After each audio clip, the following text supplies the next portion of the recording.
Jamaica will hear about, their concerns. So let me jump right into it. St. Catherine is on lockdown. I'm from Portmore, by the way. So not because Yes. I'm in Jamaica presently, it doesn't mean that I forget my people. So I have to, All right, the alphabetical order is not being monitored properly, and a lot of people are concerned about the way how the government says you go out in alphabetical order. What is happening? There's a lot of chaos in Portmore. They're not practicing social distancing when they go out to do the shopping. What can we do to stop the whole jumble up of the shopping that is going on in Portmore? Because what I think I asked before I come, I got a lot of DMs as well.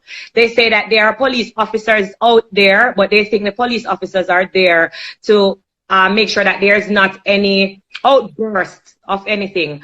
But there's not someone that's physically making sure that at 65 and older is there at this time. Alpha, if your name is not N to H or however they do it, like everybody's just going out, waking up early in the morning and going out there.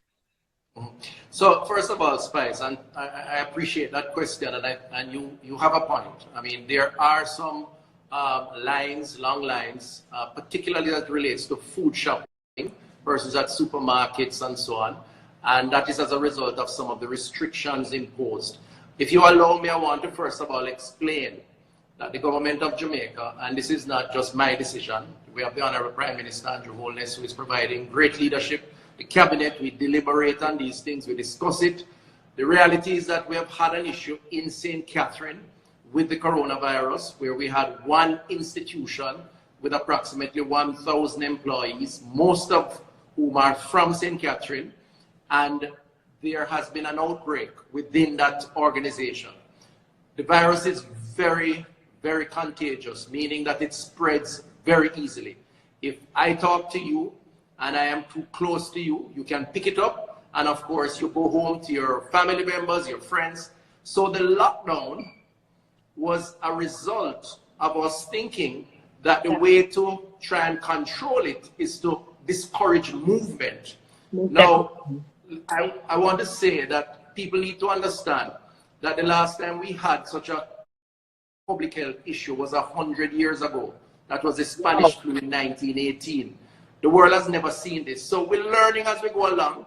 Right. We believe that the decisions that we have taken was the right one. Now, to review, and the Honorable Prime Minister, I know, in his meeting on Monday with the cabinet, will review the measures. But we feel that if persons observe what was told to them in terms of the alphabetical order, then we would not have had this kind of rush. So the truth is, some people not observing it. Now the police and others who are there are supposed to give guidance, and they are doing some of that, and as well as managing the movement. We are going to have to look at it again. We believe that the vast majority of persons are getting ahead, but the rush is happening in some places, and what we're going to have to do is look at it and see how we can restructure it. But it is a learning experience for us too. And I appreciate that. I just glanced at some of my comments, and they're saying it's happening in Spanish Town as well. So we're not leaving out Spanish Town area. It's happening in Spanish Town, Portmore as well. Some people are saying they went to the supermarket at 10 a.m. and they didn't get through at 5 p.m. And somebody also just comments, reduce the size of the group. But however, even if we reduce the size of the group, there are people in Jamaica who are not listening and they're not observing the government orders. So I would like the government to implement that. Take that into consideration. So if a police is at the supermarket to make sure that if your last name that starts with M, you're not supposed to be there, then you will be charged. I guess some strict measures need to be put in place. Because everybody are going to just come outside and bungle up and create a chaos, and then we're going to blame it for Una like a Una and do nothing. When the truth is, all of us are in this together. So you're just one person. So I hope that moving forward, when they review it, that they will abide to that. Well, this is why I'm enjoying talking to you, because you have your followers, you have people who listen to what you say. We need a message out there in all quarters of Jamaica. And to the extent that you appreciate and understand what is going on, then we appreciate the fact that you're sending that message. But you're absolutely right. Persons need to just listen, try to listen to the directions that we give. Remember, no, Spice, this is in your interest as an individual. I'm talking about the people in the community. We don't want any Jamaican, whether in Portmore or Spanish Town, to get COVID-19. We're trying to protect you. So the actions of the government is not about the government. It's about you, but personal responsibility is absolutely critical. And so the message is very important, but following the instruction is absolutely critical. And I can appreciate that, because before I came onto the live today, I make sure to call as much people from Portmore to find out how it was operating, and you know, the feedbacks that I got, it wasn't good. So like 65-year-old person was there with a younger person, and the younger person is arguing that me are going first and me first come, when the truth is that wasn't what the government said. So you can't complain when you are not following the orders, because that is going to create a problem. Absolutely. But you know, we're gonna appreciate too that it is a rough period for Jamaica as it is for the world. There is some panic, there is some fear of the unknown, and we kind of have to manage the process in a way that makes us flexible. So I'm not going to blame the people for everything, because I think government have a role to play too. But we are prepared to be flexible, we are prepared to adjust, we are prepared to assess, which is why if it means making some changes around the shopping hours, I'm sure the Prime Minister and the Cabinet will consider it and will take necessary adjustments when the time comes. Most definitely. Here is another issue that they are having now with the shopping and the concerns that they're having. The poorer class of people are not able to buy in bulk, because I made a video and I said, I see people lining up in long lines. You're not practicing social distance. Why are you waiting on the appointed time to run and get this and that? And they're saying, I can say that because I am able to afford to buy in bulk and stay home. What about the people who are like not working now? Is there anything that is being put into place where they will be able to get, I don't know, some form of support? Yes, we have made some adjustments in terms of providing support for those who are most vulnerable. The Minister of Finance made an announcement. We had it publicized on all media platforms, where persons who were working, who had to be laid off because of the slow time that we're in, and the shutdowns and the cutback of businesses, that they could apply. Over 400,000 Jamaicans, the last time I checked, applied for that support. And so they will be getting some assistance. In addition to that, members of Parliament have been given a little support to help the most vulnerable in the society. But you're right. Part of the reason why we have to keep shopping establishments open, even with the shutdown, is because some people earn to live for one day. So their earning cycle is very short. So if you shut them down, and they can't buy a week of grocery. So we have to manage that, and that's why. But clearly, the alphabetical thing is a difficulty in some instances, because people may be panic buying.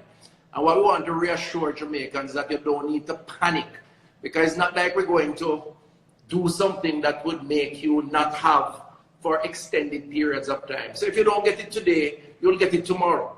And that's a message that we have to get out there. Right. And with that, I want to hold you right there. You say if they don't get it today, you'll get it tomorrow. Is it that we need to extend the days and not only give them 2 days? Because here's another issue that they're raising in my DM.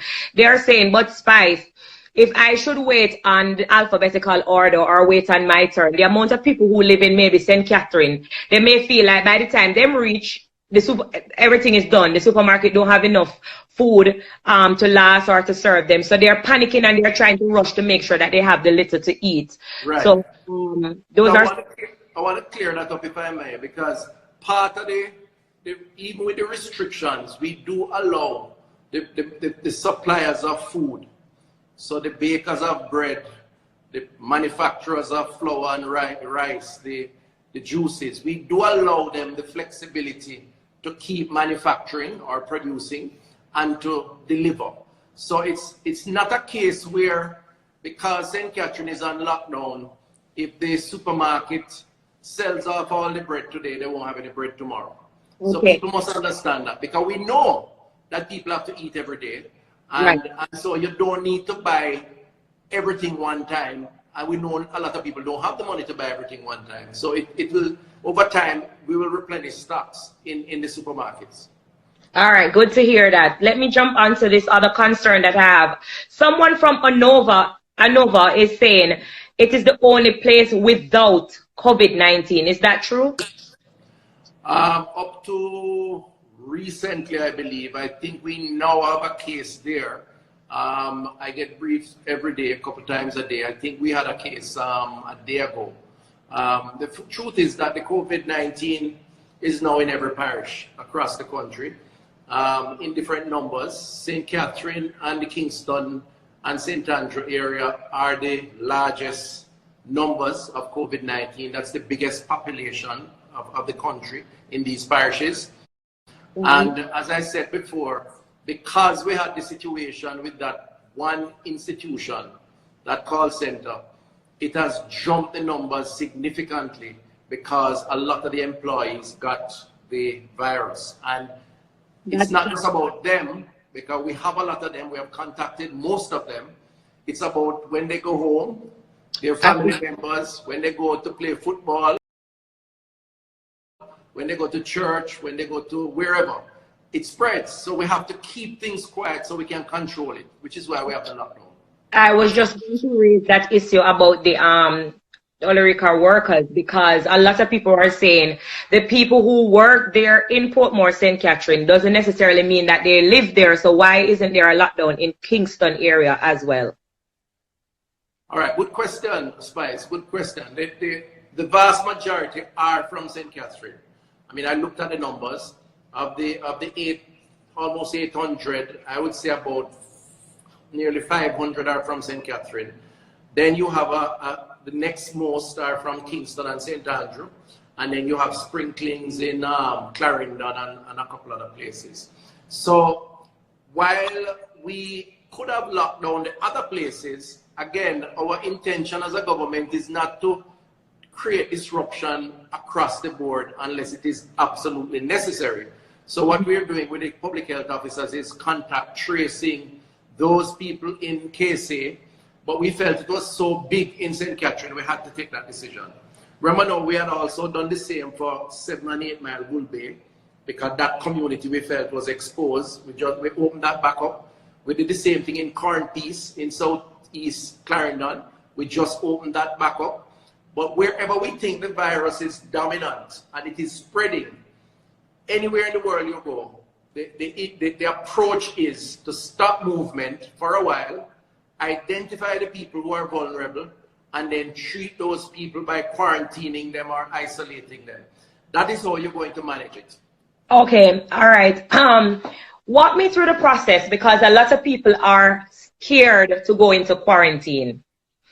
So I'm going through my Instagram page, I'm going through my DMs, I'm hearing from the people on social media. Walk me through the process, because what is happening when the government come out and say St. Catherine is on lockdown, you have a lot of people who call them family at St. Thomas, them call them family at Montego Bay. They want to move because they don't want to be locked down. And then some people who may have been exposed, like they know within themselves that maybe they went to that call center, they don't want to come in to be quarantined. Can you walk me through the process, because I'm not sure why people are feeling like it is a deadly process. What happens when you go into quarantine? Well, the first thing that people have to appreciate and understand is that quarantining, which really means just putting you in a place where you do not interact with other people. So it means therefore that you're not going to take them and put them with other COVID people who have been exposed. I just want them to be clear on that, because that's why most people don't want to go into quarantine. So remember now, Spice, you can quarantine someone at their home. So you could say in quarantine at home for a month now. Exactly, right?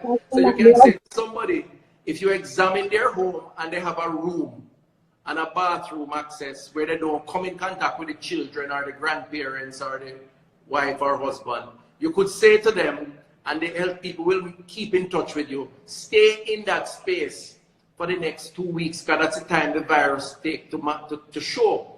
You could then quarantine also in a government institution, and we have several of them around the country, And all it means is that you stay in a room, you probably watch TV, you read a book, you listen to some music, you have your phone to make call, you have a bathroom that you can use.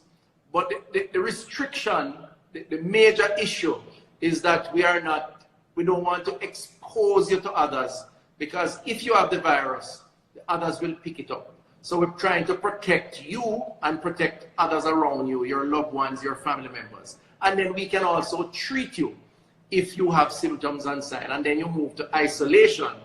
Now, the difference between isolation and quarantine is that isolation is when you show that you have symptoms, you have the cough, you have the fever, you have the virus if they test you, they put you in a hospital and they treat you so you can get better.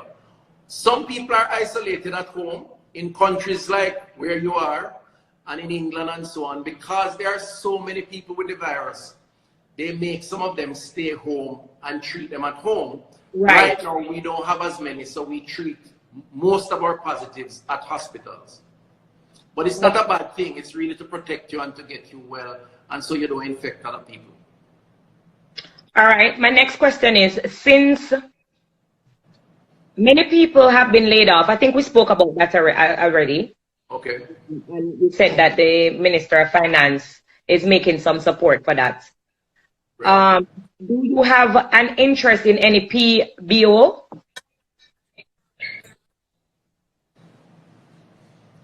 Oh, do I have an interest in BPO? All right.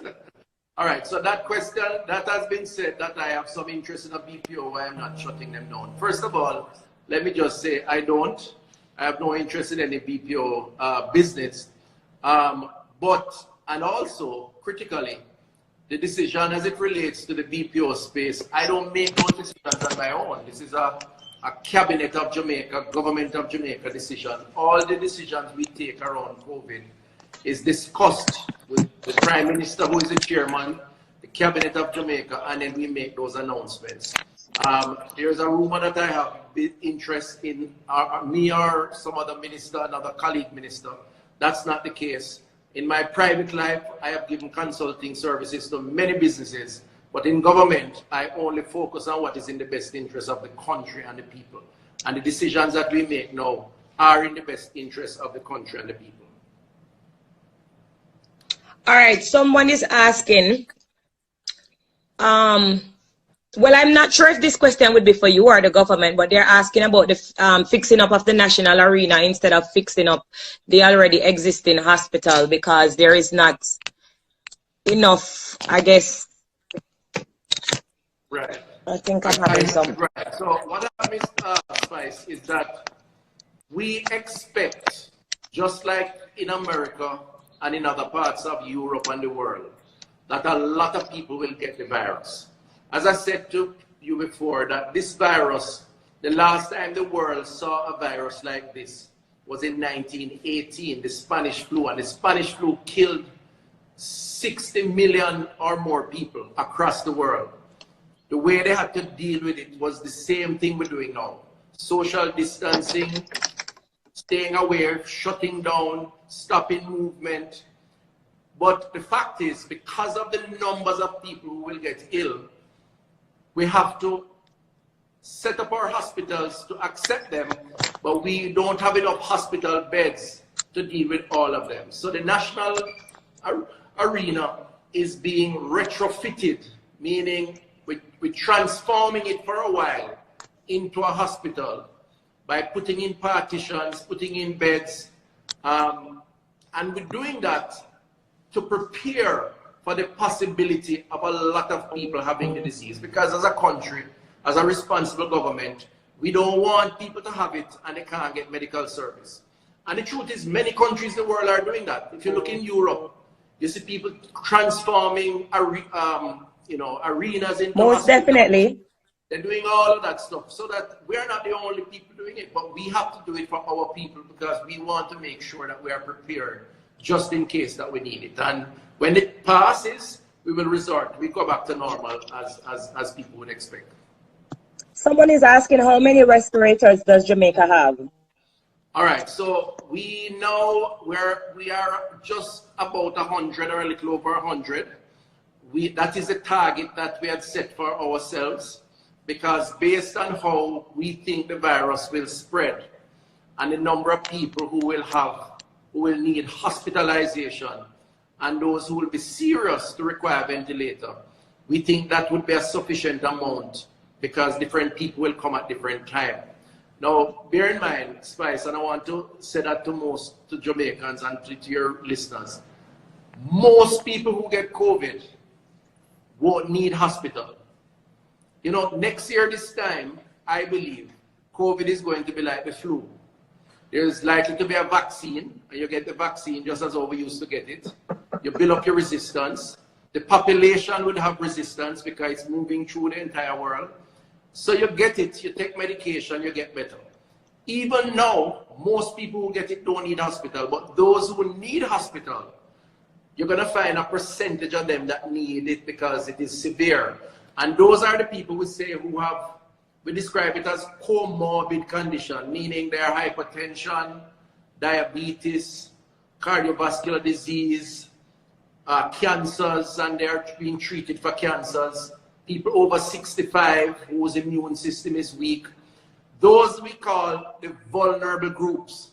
So we have to try to protect them, because if they get it, which is why we say to the BPO call center, the young people who work in there, you may be good if you get the virus, but when you go home to grandmother and grandfather, it's going to be difficult for them because they are not as strong as you are, which is why we have to manage those people and have the hospital service ready for them.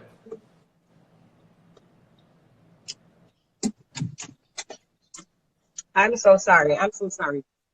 No, that's fine. I'm so sorry. I'm letting in my little son from the... Oh, no, that's good. Always Right. good. I'm here with my kids as well, because we cannot return to Jamaica. So let me go ahead and raise that concern that a few people have been asking about the borders, when it will be open. Some are saying they're stuck here in America, their visas will expire, their mother is of age, they need to return home. Is there any way you can answer that question for the people who is concerned about the borders being First of open? all, I want to ask you, how are the kids, and are you homeschooling, right? Say that again? I said, first of all, I want to ask you, how are the kids, and are you homeschooling? Like yes, I'm definitely doing homeschooling, and we do that through different separate aspects. My son is from Wilmers, my daughter is from Immaculate Conception, and they're doing a great job. They do classes in the morning on the Zoom, and you know, they keep me up to date through the email when the classes are coming in, and I just click the link on the Zoom. So I must commend them on that as well. So yes. That's very good. Well, the truth is that you are one of many Jamaicans who are stuck where they are. And again, I want to explain the rationale for it, because there's a reason for it. The virus spread through people, and the world really has been brought to a standstill by the virus. I mean, many countries in the world have said you have to stay put, because the extent to which you travel, you could either pick up the virus while you're traveling, right, or transmit it. In our case, we have imposed these restrictions like many other countries, and where we are now is assessing how it is as a government we are going to start allowing travel again. Now, it's not just up to us, it's up also to what the countries that where our Jamaicans are. Right. So the US, for example, have some decisions to make, and they are making them. Airlines that are now grounded will have to make some decisions as to when they're going to start flying. Our own border protection in terms of some of the things we have to put in place to protect people coming in. So what we have to do now, and what we are doing now, is collaborating to find a solution. And that involves working with other countries and with all the experts involved. So it is going to happen. Just give us a little more time as we seek to manage the risk of the disease as other countries are doing. I am willing to give as much time as possible, because I believe that, you know, the only concern should be that of the people, which is the majority, and that, you know what I mean, your job is keeping Jamaica safe. So, you know, I'm aware of that. It's just that there's a lot of people out there who are complaining about being stuck and can't go home, and I understand their situation. So if you could take them into consideration as well. Some people are saying that someone came in from, is it Turks and Caicos? Right. And they were tested positive for the COVID-19. Right. So they are now raising some concerns of why this person came in from Turks and Caicos and they are not being allowed and they are Jamaican citizens. Right. So in this case, and I'm happy you asked the question because it is on the media now. In this case, that individual was operated on in Jamaica at the University Hospital in the West Indies some time ago. A serious operation. The person has cancer. Person went back home. Now some of these smaller islands, Spice, don't have the facilities. They don't have the specialists, the surgeons and so on because they're small. They're like, 20, 30,000 population. So the person went back home, got ill. They tried to correct it there and they got worse. So the person would have died. So the country contacted back the surgeon in Kingston at UWI.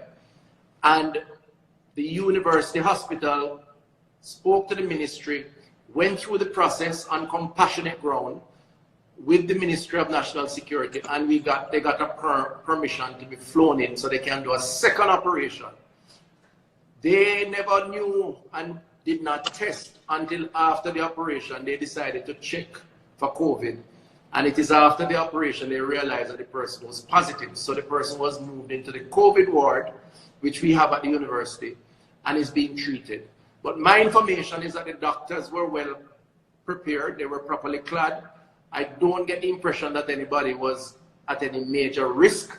And I may be not getting all the information because I just learned of this morning. But on the issue of the individual, the truth is, it is an ongoing case that a doctor was dealing with, and the person would have died if they never got the support of university. And we have to make some exceptions when it comes to life and death in these cases, and that's what we did. Which is understandable. I must commend you as well because I believe that you're also risking your life by being out there and doing as much as you can. So you're also risking your life. So I want to thank you on behalf of the people for doing such a great job. I know some of my questions are not maybe of the minister for you, which is, you're the Minister of Health and Wellness. But, I just want to try my best to answer as much as, to get as much answers as possible. Some people are asking about the deportee that is coming in and about the health risk. If there's anything that is put in place, will they be in quarantine? I'm not sure if that question should be for you as well. I mean, it's still health and wellness. They're concerned if they're going to bring the COVID into the country. Who are those people? Sorry, I didn't hear the that. The deportees. Oh, right.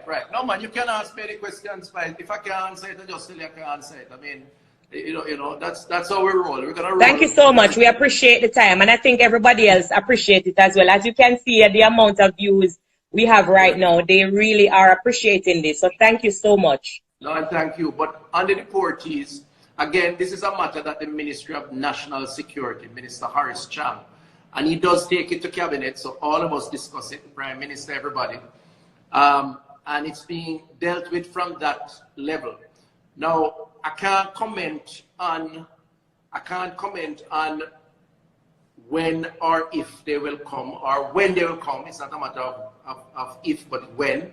But what I will say from a public health perspective, when they come, they are going to be subjected to what we call a protocol or a procedure that will allow us to make sure that they're not coming in with the virus, right? And that's the same quarantine arrangement. So you put into a particular place, you stay there for 2 weeks, your temperature is checked every day. If you have no symptoms or you're tested, because we do the test, we collect the swab or the specimen from your throat and your nostril, run it in the lab. Then once they are free of COVID, then they would be allowed to go in the general population. So our responsibility is not to decide when they come. That's national security. Our responsibility is that when they come, we take care of things to make sure that they're not